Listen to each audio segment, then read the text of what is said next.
Taillot et Delos un petit peu plus haut dès qu'on la récupère. Benjamin Gomel, le maître à jouer de cette équipe, l'ancien Sedanais, il est passé une fois, deux fois. La bonne percée sur le côté, la magnifique passe pour ce première occasion et ce premier but pour l'AS Nancy-Lorraine. L'ouverture du score sur cette Gomel, l'aile de pigeon. Teddy Bouriot, ouais, vraiment accrédité d'une très belle performance ce soir. Et le ballon toujours dans les pieds des Nancéens avec Bouabdelli. Et Bouabdelli qui a tenté d'ouvrir son pied, c'est repoussé par Axel Maraval. Ça s'anime un peu dans cette deuxième mi-temps. Et c'est un carton. Au moment où il était en capacité de voir le déplacement de Balouj, il a dévié. Justement, il est dans la surface encore, Yeremen, il peut mettre en retrait pour Kevin Nadje. La frappe ensuite, et le premier but. L'ouverture du score pour Versailles avec ce but magnifique de Kevin Nadje. Quelle frappe magnifique. Sur le terrain, les Spinaliens pour essayer de réagir rapidement. Le centre pour Esteban Le Paul qui vient bien couper.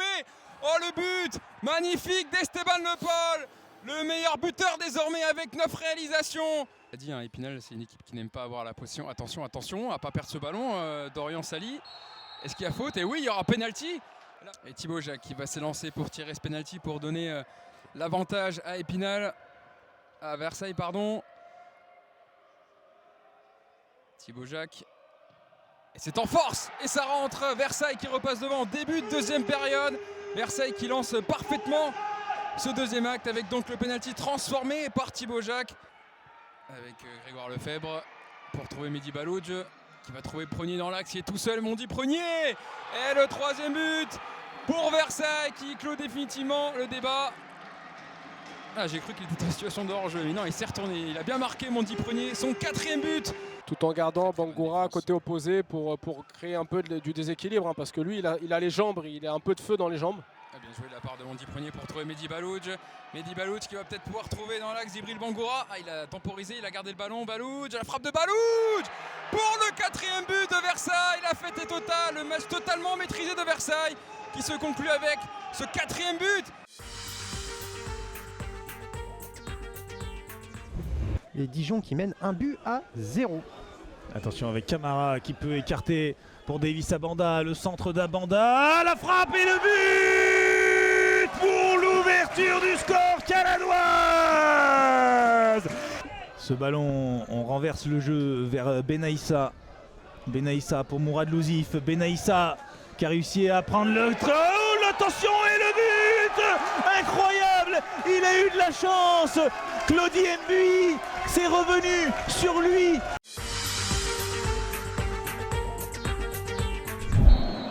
Ce DFCO Red Star a un petit parfum de Ligue 2, mais c'est bien la 14e journée de National. C'est parti pour 90 minutes. Bon match à tous sur FFF TV. Fdaouch, toujours à gauche, toujours dangereux. Souissi qui a levé la tête. La frappe et le but. C'est Ryan Souissi qui fait parler la poudre. Et le DFCO qui ouvre la marque. Qui est fait sur ce corner de Soumaré. Deuxième tentative, c'est joué court. En 2 temps, Kevin Schur. Le centre et le but. Le coup de tête qui finit en fond. Le DFCO qui fait le break après ce coup de tête de Zoran Manko. Le capitaine du Red Star qui essaye encore. Ifnaoui. Verendoy peut-être la frappe en force et l'accrochage. Et cette fois, c'est le penalty. Allez, c'est sifflé, c'est parti, Merwan Ifnaoui face à Risser, et la parade. C'est arrêté, ça pouvait être le tournant du match, ça l'est peut-être en faveur du DFCO.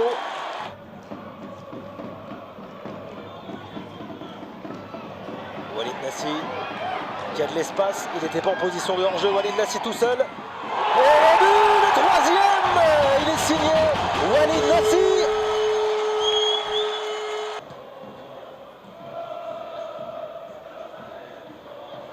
Meyer, attention à ce ballon qui revient dans les pieds, le but. La réduction du score.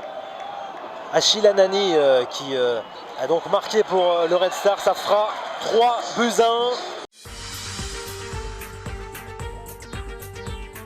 Regardez le pressing très haut là, encore un de Rémi Duterte. Ah, par contre là il y a un bon ballon, pour peut-être revenir sur Alan Kerouédan, le centre d'Alan Kerouédan. Ah, malheureusement on a glissé, mais par contre derrière, oh là là là là là là là là, complètement contre le cours du jeu, Pierre Magnon va venir inscrire le premier but dans cette rencontre et venir marquer pour Rémi Duterte. Il est passé, Rémi Duterte, c'est bien joué. Le centre à venir de Rémi Duterte, il n'y aura personne pour reprendre ce ballon. Et désormais Capo Silva qui doit s'élancer pour désormais faire l'effort. C'est bien fait pour revenir. Tiemoko Diarra dans la surface. Il y aura un penalty de sifflet qui n'a pas eu des arrêts décisifs à faire, mais qui a été très bon. Et il va le mettre au fond, l'égalisation de Geoffrey Durban pour les Castelroussins. Châteauroux revient à la hauteur de l'US Avranches et à peine quelques instants après l'ouverture du score vient égaliser. Anthony Bluff qui dégage ce ballon loin devant. Il va en rester peu, il va falloir les exploiter au mieux, à l'image de... Pourquoi pas ce ballon qui peut être intéressant avec Kerouédan, qui va venir égaliser. Il va venir égaliser Alan Kerouédan pour permettre à l'US Avranches de prendre l'avantage désormais.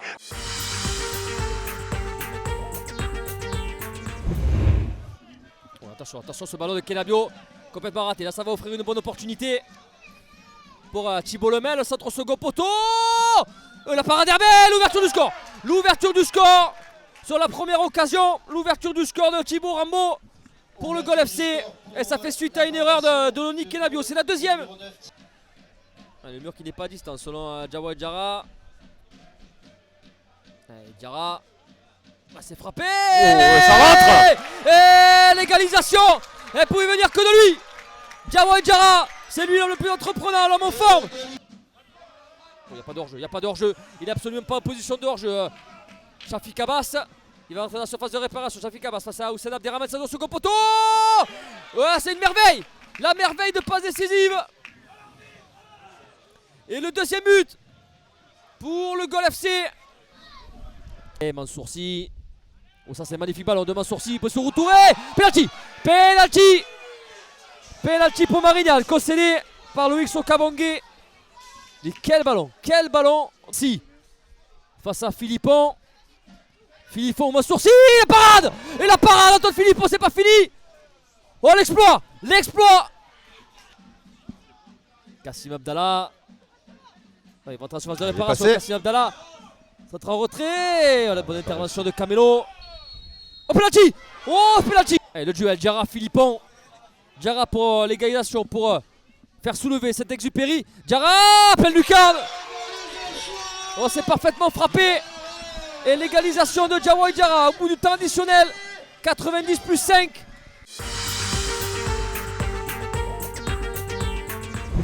Il a beaucoup de taille justement avec Nicolas Saint-Ruf, Steve Solvay dans la surface de réparation, c'est frappé, c'est bien frappé. Joué. La tête et l'ouverture du score pour l'USO, magnifique, c'est Grégory Berthier qui vient placer sa tête et ouvrir le score pour l'US Orléans. C'est super bien tiré. C'est superbe, au premier poteau, c'est parfaitement. Pied gauche de Mathis Piccolo. Peut-être pour la réaction immédiate du Nîmes Olympique après l'ouverture du score orléanaise. Allez, Mathis Piccolo qui frappe, c'est bien frappé le poteau. L'égalisation du Nîmes Olympique et ce match. Il part sur des bases exceptionnelles. Déjà 2 buts après un quart d'heure de jeu. L'égalisation donc, alors j'ai pas réussi à voir qui avait marqué ce but de l'égalisation justement sur ce coup franc parfaitement frappé de Mathis Piccolo. Allez, attention parce que là il peut y avoir peut-être une situation. Penalty pour le Nîmes Olympique avec cette faute de Steve Solvay. Et peut-être mettre un gros coup sur la tête des Orléanais. C'est un faible là qu'il faut être hyper vigilant.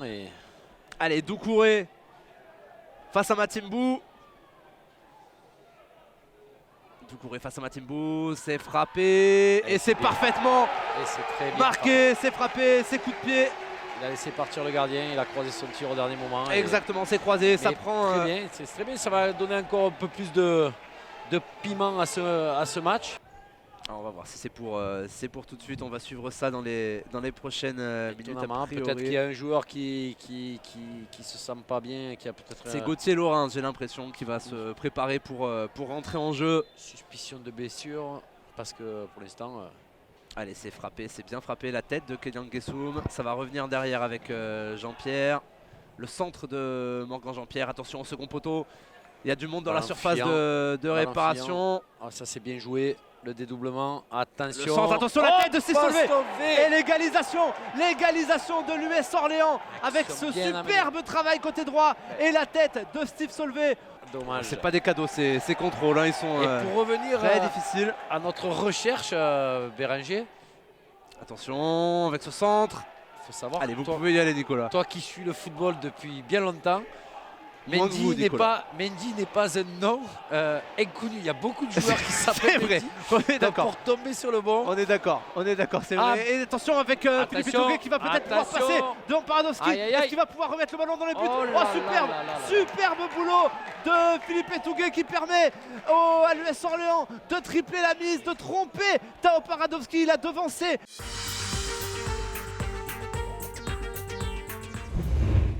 De Zouaoui. C'est un peu mieux frappé que le premier, la bonne sortie et le premier but. Le voilà, le premier but, c'était parfaitement frappé de la part de Zouaoui pour aller trouver son capitaine Samir Belloumou. Ouattara qui a pu finalement centrer. La déviation de Calvé qui a fait du bien parce qu'il y avait pas mal de Choletais juste derrière lui. Orinel avec un excellent ballon pour Missi Mizu, la sortie un peu compliquée d'Ousmane Ba et qui va permettre à justement cette sortie, ce deuxième but pour Martigues, le but de Gaëtan Missi Mizu, l'ancien Choletais